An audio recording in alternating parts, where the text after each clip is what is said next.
The Journey Within, a story of transformation. There are moments in life when everything seems still, when the days pass like shadows, and our hearts forget how to dream. This is a story about one such life, and about how a single decision, born from quiet courage, can lead a person from monotony to meaning. It is the story of William Hayes. William was a 42-year-old man living in a small suburban town outside of Portland. Every day of his life followed a script so predictable it could have been printed on a calendar.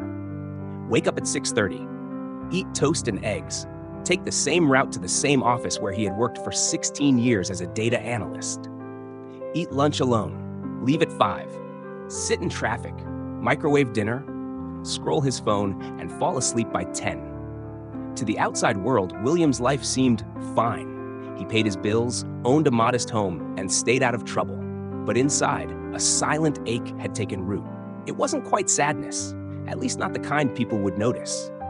It was more like a quiet emptiness, a haunting sense that he was simply existing, not living. He couldn't remember the last time he felt joy or even surprise. He would sometimes stare at himself in the mirror and wonder, is this it? Is this all there is? Yet every time the thought came, he buried it under routine. Fear was a powerful jailer, and comfort its favorite disguise. But life has a way of whispering to those who forget how to listen. One late autumn evening, William received a call from his college friend, Marcus. They hadn't spoken in years. Marcus had been diagnosed with terminal cancer. He called not to seek pity, but to say goodbye and share something important. "Will," Marcus said with a frail voice, "I spent the first half of my life trying to please everyone. Then, when I found out I was dying, I asked myself, what did I really want?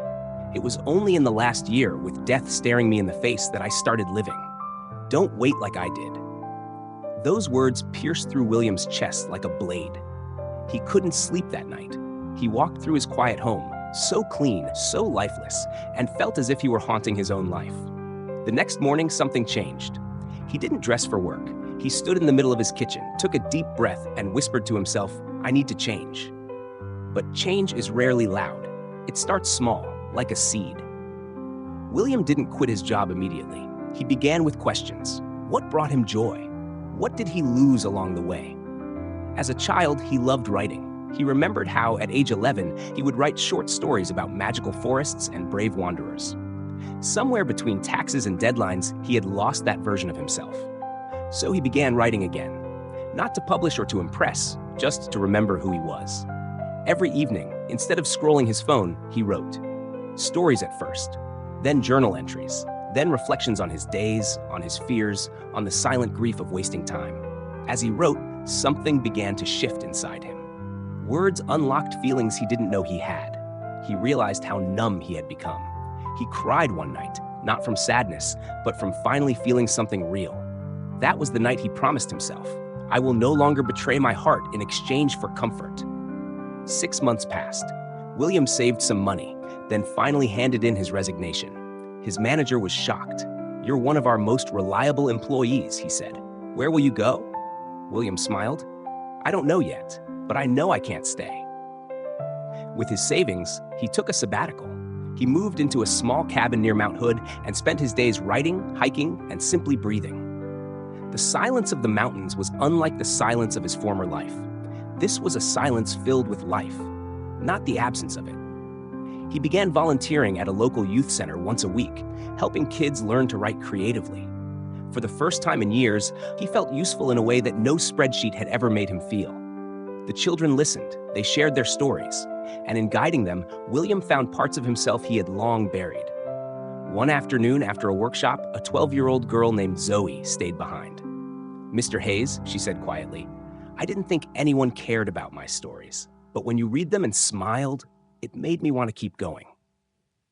William walked home with tears in his eyes. That night, he wrote in his journal, "Perhaps the meaning of life is not in big moments, but in small ripples we leave in others' hearts." Over the next 2 years, William published his first collection of short stories. It didn't become a bestseller, but it didn't need to.